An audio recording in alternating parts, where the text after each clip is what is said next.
Cool. So I have a census record. We're now in 1861. And on here, we have Frederick Durbin. Yeah. And he is here with Sophia, his wife, and one of their daughters. Very good. Very good.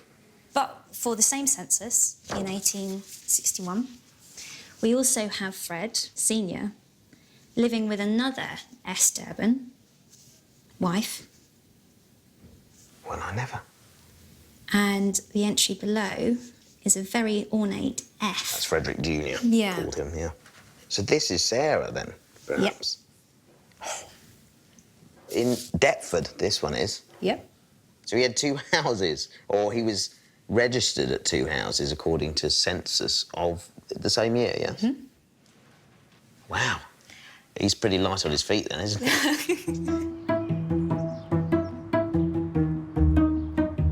Warwick's ordered up the birth certificate for his great-great-grandfather, Frederick Durbin.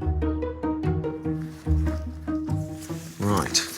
This should be the birth certificate of my great-great-grandfather, Frederick Durbin.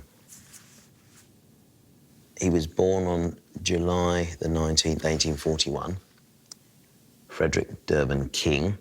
His father was called Frederick John Durbin, which is a bit confusing because they've both got the same name. So we got Frederick Sr., Frederick Jr. His mum was Sarah King. So it looks like Frederick Jr.'s mum and dad weren't married because they both got different surnames.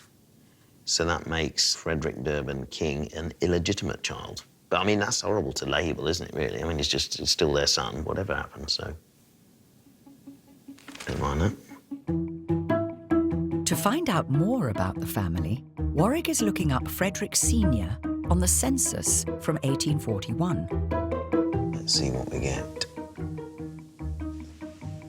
So we've got here Fred Durbin, so Frederick Sr. Age, 35. Another letter carrier. In the parish or township of Croydon.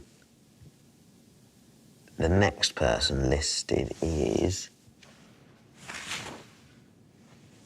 It doesn't match Sarah there. It's another Durbin.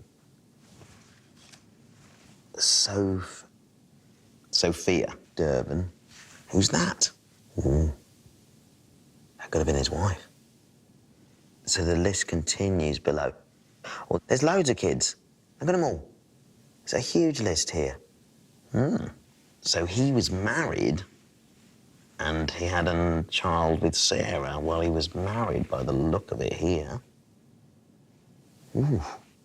I don't know what to take away from this, other than a lot more questions.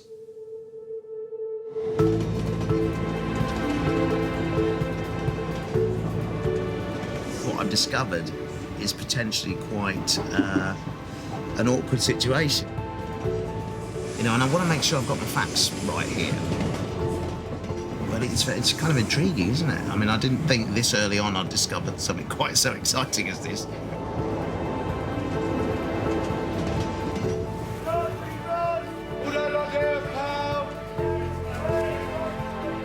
Warwick's come to Croydon, where, according to the census, Frederick Sr. was living in 1841.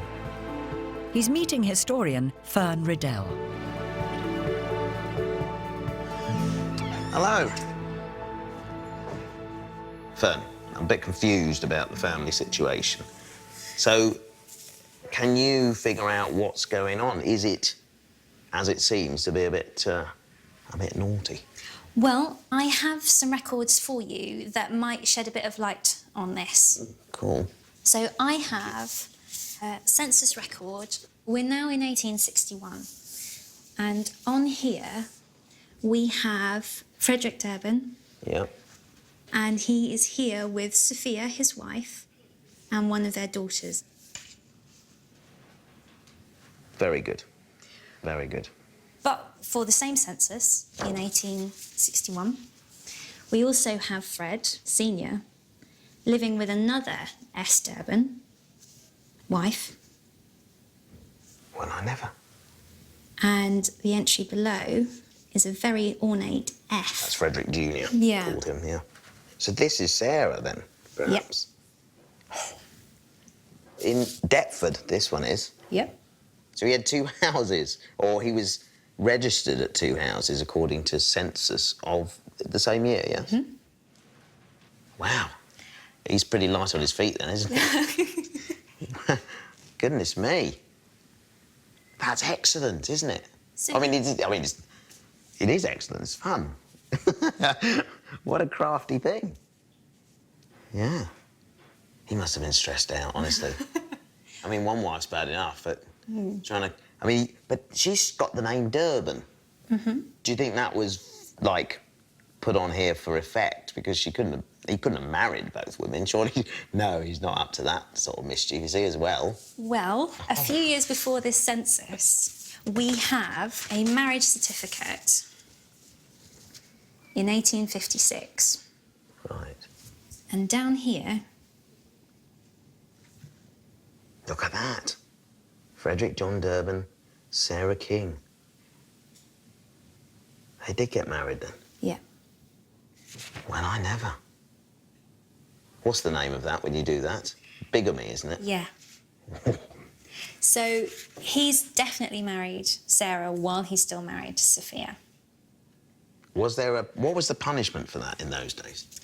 It's punishable by going to prison. Or a fine. You don't do it, it's against the law. Bigamy is something we do see in the Victorian period. Because divorce wasn't really an option, relationships broke down, and if you wanted to move forward and you fell in love with someone else, you didn't really have a lot of options. You either had to wait for your first partner to die, or you married secretly and bigamously and hoped that no one would find out. See, we don't know from this document whether they had come to some sort of arrangement between themselves. Look, we can't get divorced, love. It's a bit, what it's like in these times. Yeah. I'm going to go live with Sarah, but for census, I'll put it on in, look, and it will be fine. She'll go, yeah, I look good as well. That could have happened, couldn't it? It could have. It's like a farce a little bit, isn't it? It's trying to live these 2 lives at the same time, and it goes out one door, comes in another. It's fantastic. And the fact that he was a postman, it's just... You couldn't have written this better, I don't think. It's fabulous. Warwick's confirmed that his great-great-great-grandfather, Frederick Sr., had 2 families. One in Croydon with Sophia, and one in Deptford with Sarah, the mother of Warwick's great-great-grandfather, Frederick Jr.